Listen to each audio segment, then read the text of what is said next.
নমস্কার বন্ধুরা, village food waste Bengal চ্যানেলে তোমাদের অনেক অনেক স্বাগতম জানাই। তো বন্ধুরা, আজকে আমি কিন্তু খুব সুন্দর একটা রেসিপি নিয়ে চলে এসেছি। যে রেসিপিটা শেয়ার করব সেটা হচ্ছে মানে মোচা দিয়েই করব। অনেক পুরোনো দিনের রান্না, এখন তো মানুষ এইসব রান্না খেতে ভুলেই গেছে। এখন সবাই চিকেন মানে বিরিয়ানি, রাইস এইসবই সবাই খেতে ভালোবাসে, কিন্তু এইসব রান্না এখনও কত সুন্দর করলে পরে খেতে। তা আজকে আমি আমার বাড়িতে গাছ আছে, গাছে একটা মোচা হয়েছে, ওই মোচা দিয়ে তোমাদের আজকে দেখাবো যে রেসিপিটা, সেটার নাম হচ্ছে কলা পাতায় মোচা ভাপা। তো এই দেখো, আমি এখানে বটি নিয়ে নিয়েছি আর মোচাটা এখানে নাই। চলো গাছ থেকে পেরে তাও তোমাদেরকে দেখাবো। এই দেখো, কলা বাগানে এসে গেছি। ওই যে একটা কি সুন্দর মোচা বেরিয়েছে, আজকে ওইটাই পারবো, কিন্তু অনেক উঁচুতে এখানে চেয়ারও নিয়ে নিয়েছে, চেয়ারে দাঁড়িয়ে পারতে হবে।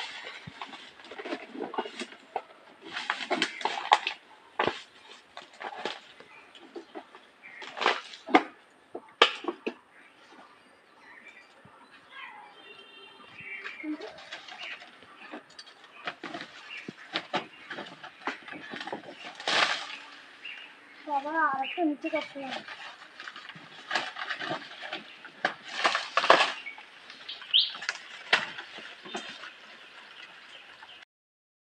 এই চেয়ারটা একটু ধরতো একটু।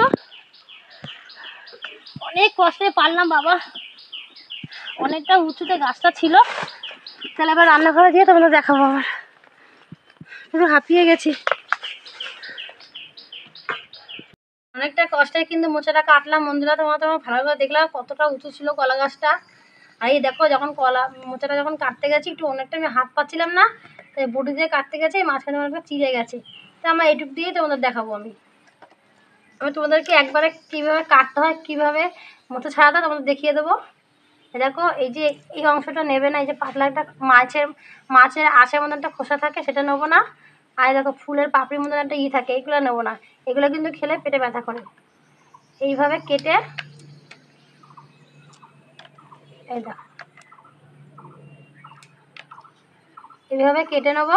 আমি একবারে তোমাদেরকে কাটা আমি একবারে দেখাচ্ছি। এই দেখো, এবার বটিতে কুচি কুচি করে নেবো।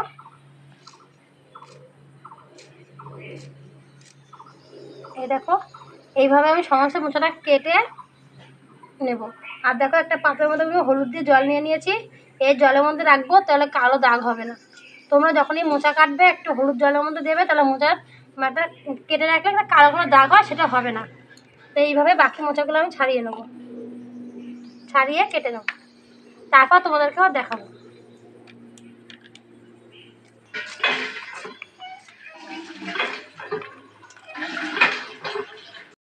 জলে ধুয়ে নিয়েছি, আর দেখো কতটা সুন্দর পরিষ্কার লাগছে, কালো দাগ হয়নি।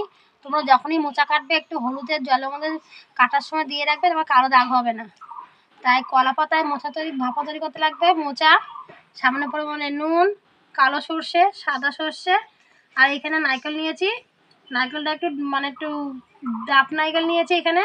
তোমরা ওই নারকেলও কুড়াই দিতে পারো। এটা আমি যেহেতু বাটবো বলে আমি এই নরম নারকেলটা নিয়েছি। আর 5-6টা আমি লঙ্কা নিয়েছি, সামান্য পরিমাণে হলুদ, আর 1 বাটি সরষের তেল। আর দেখো, এখানে মাঝে সাঝে 2টো কলা পাতা নিয়েছি। এগুলো লাগবে মোচার কলা পাতা ভাপা রেসিপি তৈরি করতে।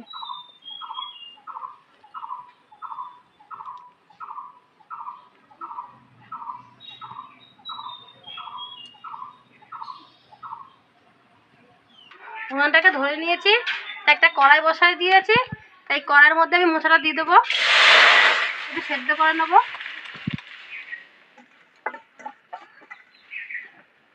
সামান্য পরিমাণে একটু নুন দিয়ে দেবো, তাড়াতাড়ি একটু সেদ্ধ হবে। দিয়ে 10 মিনিট ঢেকে দেবো।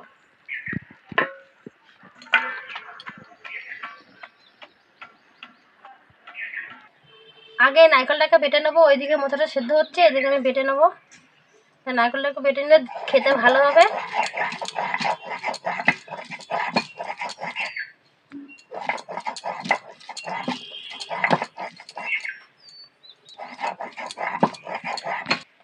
নারকেলটাকে বেটে নিয়েছি। এবার যে যেরকম ঝাল খাবে, তার এখানে 3টে লঙ্কা নিলাম, আর 2 রকম সরষে নিয়ে নিলাম, একসাথে বেটে নেবো।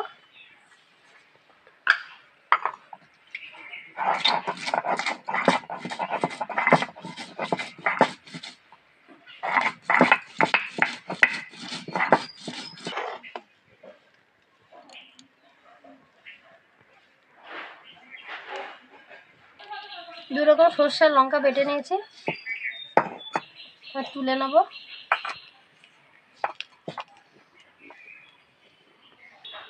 10 মিনিট পর ঢাকাটা সরিয়ে দিলাম, কি সুন্দর সেদ্ধ হয়ে গেছে। এবার নামিয়ে নেব, নামিয়ে একটু জলটা ঝরে নেব।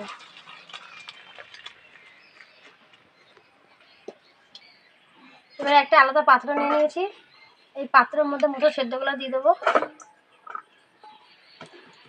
জলটাকে ঝরিয়ে নেবে। স্বাদ মতন নুন দিয়ে দেবো, নুনটা তোমাদের মতন তোমরা বুঝে দেবে। হলুদ দিয়ে দেবো,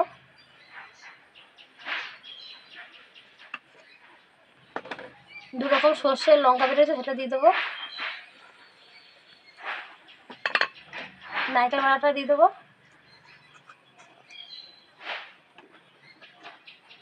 কাঁচা সরষের তেল দিয়ে দেবো। তেলটা একটু বেশি দেবো, তাহলে খেতে ভালো হবে। ভালো করে মেখে নেব।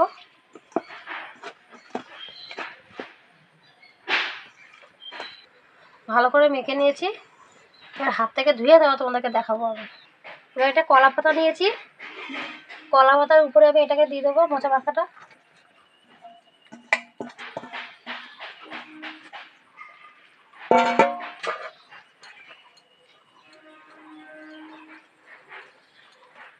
দিয়ে উপর দিয়ে একটু সর্ষের তেল দিয়ে দেবো, তাহলে খেতে আর একটু ভালো লাগবে। দুটো কাঁচা লঙ্কা দিয়ে দেবো, দিয়ে পাতাটা এবার একটু মুড়িয়ে গিট দিয়ে নেবো। এবার সুতা দিয়ে একটুখানি বেঁধে কলা পাতাটা টিফিনের মধ্যে বসিয়ে দিলাম।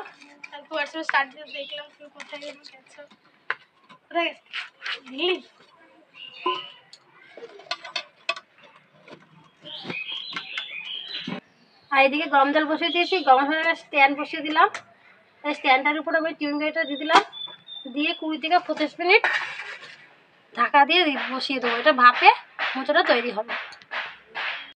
20 থেকে 25 মিনিট পর ঢাকাটা সরিয়ে দিলাম। আর দেখো কতটা কড়াইতে জল ছিল, পুরো এতটা জল ছিল, জলটা পুরো শুকিয়ে গেছে। তো এবার নামিয়ে নেব,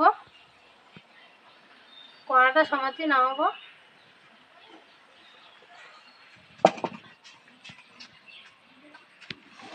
গরম,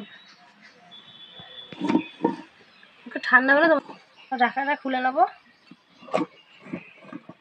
তারপরে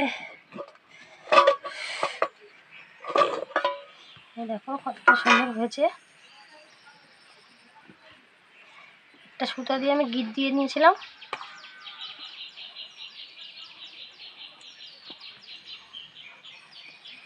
দেখো কতটা সুন্দর, এটা গরম গরম ভাতের সঙ্গে খেতে ভীষণ ভালো লাগবে। দেখো কতটা সুন্দর লাগবে দেখতে। তো এই রেসিপিটা তোমাদের কেমন লাগলো তোমরা কিন্তু অবশ্যই কমেন্ট করে জানাবে। আর তোমরা কিন্তু এরকম রেসিপি বাড়িতে বানিয়ে খাবে, এটা ছোট বড় সবাই পছন্দ করবে। কলা পাতায় মোচা ভাপা তৈরি হয়ে গেছে। আজকে তোমাদের এই রেসিপিটা আমি খেয়ে বলবো কেমন হয়েছে। দেখো এখান থেকে নেব, আমি লঙ্কা খেতে ভালোবাসি, একটু লঙ্কা নেব। গরম গরম ভাত নিয়ে নিয়েছি,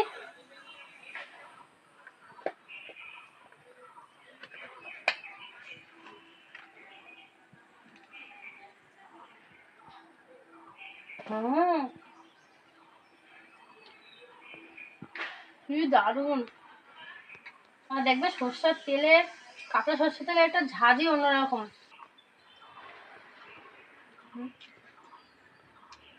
এইটা আমি রান্না করেছি বলে হয়তো ভাবছো তোমরা যে আমি বলছি খুব সুন্দর। তোমরা যদি বাড়িতে না খাও তাহলে বুঝবে না তো কত সুন্দর একটা রেসিপি। এটা কিন্তু অনেক পুরোনো দিনের রান্না। আগেকার ঠাকুমা বড় মারা কিন্তু এইভাবে বিভিন্ন রকমের পাতুরি করে খাওয়াতো। ভীষণ খুব সুন্দর একটা রেসিপি। আর তোমরা কিন্তু পুরো ভিডিওটা দেখবে, আশা করি তোমাদের ভালো লাগবে। তাই আমি কিন্তু বেশি কথা বলবো না, তোমাদের পরের ভিডিও আবার দেখা হবে। তাই আমি এখন ভালো মতন খাই, এটা খেতে খুব সুন্দর হয়েছে খেতে। তাই আবার পরের ভিডিও দেখা হবে।